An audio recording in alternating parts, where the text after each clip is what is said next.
Buck's first day on the Daia beach was like a nightmare. Every hour was filled with shock and surprise.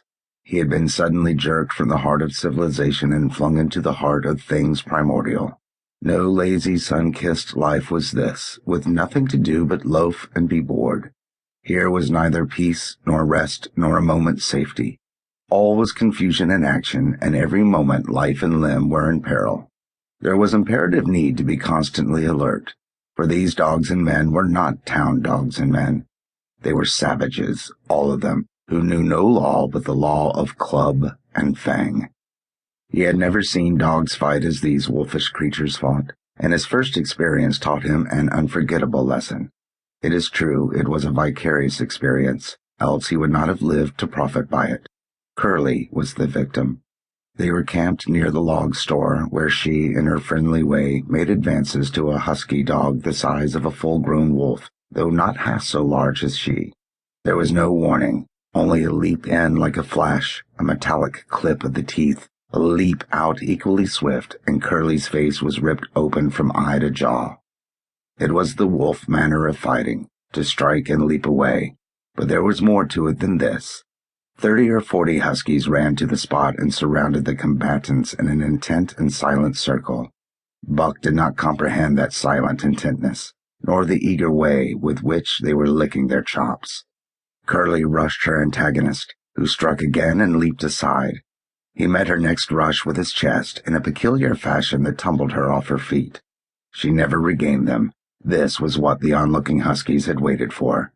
They closed in upon her, snarling and yelping, and she was buried, screaming with agony, beneath the bristling mass of bodies.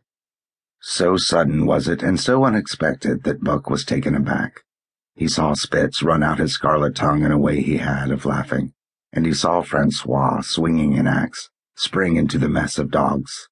3 men with clubs were helping him to scatter them. It did not take long. 2 minutes from the time Curly went down, the last of her assailants were clubbed off. But she lay there limp and lifeless in the bloody, trampled snow, almost literally torn to pieces, the swart half-breed standing over her and cursing horribly. The scene often came back to Buck to trouble him in his sleep. So that was the way. No fair play. Once down, that was the end of you. Well, he would see to it that he never went down. Spitz ran out his tongue and laughed again, and from that moment Buck hated him with a bitter and deathless hatred. Before he had recovered from the shock caused by the tragic passing of Curly, he received another shock. Francois fastened upon him an arrangement of straps and buckles. It was a harness, such as he had seen the grooms put on the horses at home. And as he had seen horses work, so he was set to work, hauling Francois on a sled to the forest that fringed the valley, and returning with a load of firewood.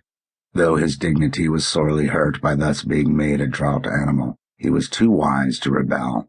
He buckled down with a will and did his best, though it was all new and strange. Francois was stern, demanding instant obedience, and by virtue of his whip receiving instant obedience, while Dave, who was an experienced wheeler, nipped Buck's hindquarters whenever he was in error. Spitz was the leader, likewise experienced, and while he could not always get at Buck, he growled sharp reproof now and again, or cunningly threw his weight in the traces to jerk Buck into the way he should go. Buck learned easily, and under the combined tuition of his 2 mates and Francois made remarkable progress. Ere they returned to camp, he knew enough to stop at Hoe, to go ahead at Mush, to swing wide on the bends, and to keep clear of the wheeler when the loaded sled shot downhill at their heels. "'Tree very good dogs,' Francois told Perrault. "'Dat Buck, him pull like hell. I teach him quick as anything.' By afternoon, Perrault, who was in a hurry to be on the trail with his dispatches, returned with 2 more dogs. Billy and Joe, he called them, 2 brothers and true huskies both. Sons of the one mother though they were as different as day and night. Billy's one fault was his excessive good nature, while Joe was the very opposite, sour and introspective, with a perpetual snarl and a malignant eye. Buck received them in comradely fashion. Dave ignored them, while Spitz proceeded to thrash first one and then the other.